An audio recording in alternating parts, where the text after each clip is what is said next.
A Chinese billionaire just bet 450 metric tons of silver short on the Shanghai Futures Exchange. That's his position. 450 metric tons. Here's the problem. The entire Shanghai exchange only holds 318 metric tons of silver. His short position exceeds every single ounce of silver available on that exchange by 41%. That's not a trade. That's a declaration of war against physical reality, and March delivery is 3 weeks away. But Shanghai isn't the only exchange drowning. Over in New York, COMEX is sitting on 366 million ounces in open interest for March against just 102 million ounces registered and available to deliver. That's a 3.6 to 1 mismatch. Both of the world's major silver exchanges are underwater at the same time.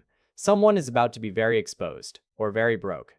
And when you understand why there's nobody left to bail either of them out, you'll see why March 2026 could be the month the paper silver market finally cracks.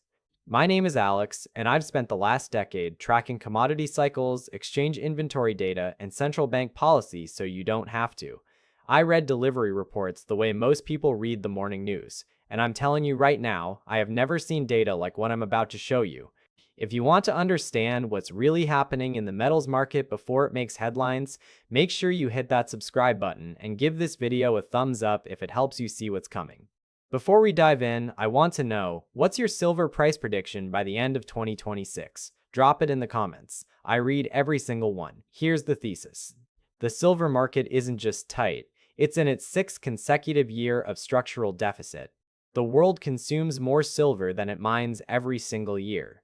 And right now, 2 of the world's biggest exchanges face a March delivery crunch that the math says is impossible to satisfy without someone breaking the rules. I'm going to show you exactly how we got here, who the key players are, what happened in January that exposed the whole system, and the 3 scenarios that play out if delivery fails.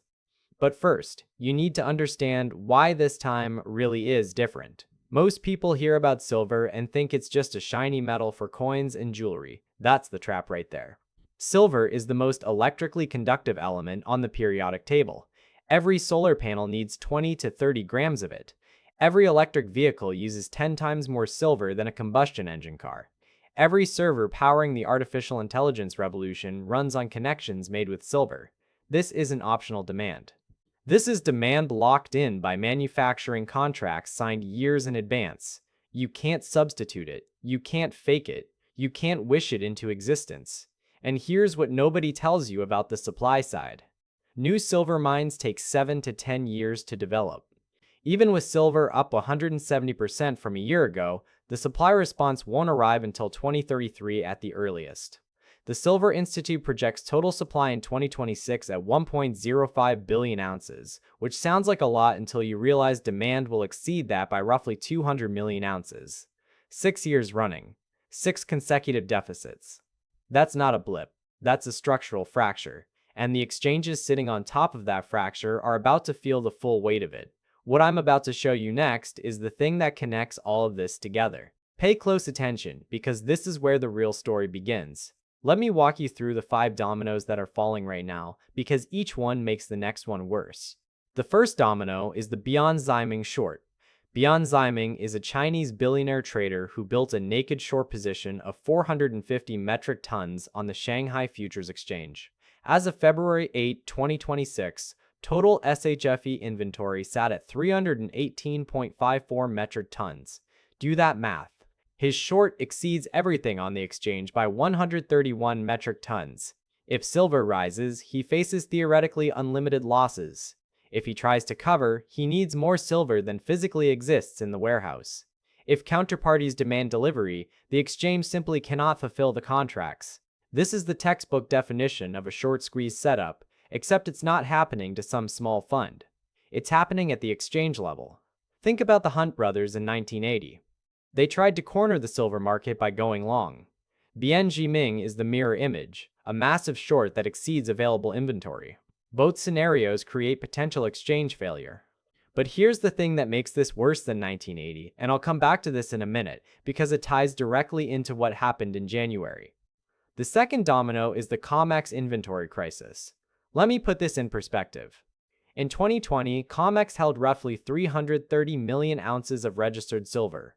As of February 2026, That number has collapsed to somewhere between 82 and 102 million ounces.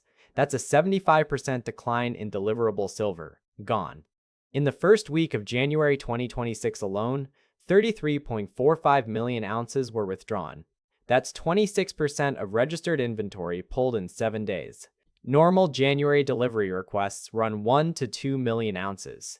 This January saw over 40 million. That's a 20 to 40 times increase over normal, and February isn't slowing down, already at 2,700 contracts representing 13.8 million ounces. March open interest is still sitting at 85,000 to 105,000 contracts. That represents 425 to 528 million ounces of theoretical demand against maybe 102 million available. The paper-to-physical ratio is somewhere between 4 to 1 and 6 to 1. If just 28% of those March contracts stand for delivery, COMEX enters default territory. Now, I know what you're thinking. COMEX has never defaulted. They'll roll contracts, they'll cash settle, they'll find a way. And historically, you'd be right. But here's where it gets weird, and this is the part most people never hear about. The third domino is that Shanghai already bailed out London, and there's nobody left. In October 2025, the London Bullion Market Association faced its own inventory crisis. The LBMA was staring at a delivery failure. So what happened? Shanghai shipped silver to London to prevent the collapse. China bailed out the Western silver market. But that inventory was never replaced. SHFE depleted its own stockpile to save London, and now SHFE itself is underwater with a 450 metric ton short, hanging over 318 metric tons of inventory. The irony is almost poetic. China saved London's silver market, and now China's own exchange faces default risk, and there is no one left to bail out Shanghai. No exchange has surplus inventory. No country is sitting on a secret stockpile waiting to ride in. If you've made it this far, you already understand more about what's happening in silver than 99% of investors. But don't stop now, because we haven't even covered what happened on January 29th, and that event exposed the entire system. The fourth domino is the January 2026 crash, and it tells you everything about how this game is rigged. On January 29, 2026, silver hit an all-time high of $121.67 per ounce. The very next day, the CME raised margin requirements from 11% to 15%. By January 31, silver crashed 35% in a single day, the worst single-day crash since 1980. Intraday low hit $74 an ounce, down from $121. Let that settle in your mind for a moment. 44 Indian silver trading firms in Rajkot declared insolvency that day. Combined liabilities wiped out, $425 million gone in hours. An entire trading hub devastated because someone flipped a switch. And the timing was suspicious, to put it mildly. According to multiple reports, the London Metal Exchange went dark pre-market. HSBC systems in Hong Kong went offline the same day. JP Morgan allegedly closed a massive short position at the exact bottom. Reuters pushed a report about the United States ending strategic metals support that the Energy Department later called deliberately misleading. That's a lot of coincidences happening at once. The margin hike forced mass liquidations of leveraged positions, clearing out the speculative longs while the big players covered their shorts at basement prices. Sound familiar? It should. It's the exact same playbook they used against the Hunt brothers in 1980. Back then, COMEX implemented liquidation-only rules, meaning you could only sell, not buy. The price collapsed. The Hunts went bankrupt. The exchange survived. But here's the critical difference between then and now, and this is what I've been building to. In 1980, there was plenty of physical silver. The supply existed. The Hunts were just hoarding it. In 2026, the silver physically isn't there. You can crash the paper price all you want. You can raise margins. You can force liquidations. But you cannot create physical silver that doesn't exist. And the entities that need silver, the solar manufacturers, the EV makers, the AI data centers, they don't care about the paper price. They need the metal. Samsung just prepaid $7 million to restart the La Paria mine. That's not speculation, that's desperation. The fifth domino is China's export restrictions, and this is the one that seals the whole thing. On January 1, 2026, China reclassified silver as a strategic material and imposed export restrictions. Lease rates spiked above 8%. Physical premiums in Shanghai hit $8 per ounce over COMEX. China is the world's major silver supplier, and they just turned off the tap. This isn't temporary, it's part of a broader strategic shift. China is hoarding silver for its own domestic solar and EV industry, the same way they've controlled rare earths for decades. The global supply chain didn't just tighten, it fractured. Now here's a hard truth that might sting a little. The Sprott Physical Silver Trust announced on January 20, 2026, that they doubled their capital raise to $2 billion. At $110 an ounce, that's 18 million ounces of buying power, which represents 16% of COMEX registered inventory. One fund, 16% of the exchange. Meanwhile, there's a divergence happening that tells you exactly what sophisticated money thinks. SLV, the paper-backed silver ETF, is seeing outflows and profit-taking. But PSLV and SIVR, the physically backed trusts, are seeing inflows. The smart money isn't trusting paper claims anymore, they're demanding allocated bullion. Some emerging market central banks are adding silver to reserves alongside gold. The institutional world is quietly positioning for what comes next. Let me tie all of this together, because when you see how these 5 dominoes connect, the picture becomes impossible to ignore. So what actually happens if COMEX or SHFE can't deliver in March? There are 3 scenarios, and none of them are good for the current system. Scenario 1 is cash settlement. The exchange pays cash instead of delivering metal. The paper price becomes fiction. Physical silver disconnects from futures permanently. Shanghai and Hong Kong become the real price discovery mechanism. Scenario 2 is delivery failure. Contracts simply aren't honored. Legal chaos erupts. The credibility of the entire futures market is destroyed. Scenario 3 is forced liquidation. The exchange implements liquidation-only rules, just like 1980. The price crashes short-term as positions are forcibly closed, but then it explodes because the underlying physical shortage hasn't gone anywhere. Analyst Bill Holter put it bluntly: if delivery failure occurs in March 2026, it will trigger currency devaluation and collapse of the entire credit-based financial system. The real economy relies on credit. If credit becomes inaccessible, the real economy stops. Now I can already hear the objection forming in your head. You're thinking, this sounds too extreme. People have predicted COMEX default for years, and it never happens. And you're right to be skeptical. Seeking Alpha published an analysis saying there's a 0% chance of default based on historical patterns. But that analysis assumes normal delivery percentages, and January 2026 saw 20 to 40 times normal delivery demand. The patterns have broken. Both SHFE and COMEX are stressed simultaneously for the first time in history. China's export restrictions are new. The 6-year structural deficit is real. There is no surplus anywhere in the system to draw from. Stanford researchers published findings on January 16, 2026, showing that a 3-nanometer silver coating solves the cracking problem in solid-state batteries, making them 5 times more resistant. Samsung is already pursuing this technology.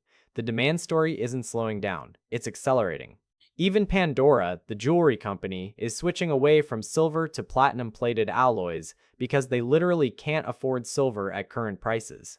When jewelry companies abandon silver because it's too expensive, that tells you the price floor is real. We're in the home stretch now, and I need to show you how all of these pieces fit together as a single system. Remember the billionaire short I opened with? Beyond Ziming's 450 metric tons against 318 metric tons of inventory? That position exists on an exchange that already shipped its surplus to London to prevent a Western default. An exchange in a country that just classified silver as a strategic material and restricted exports?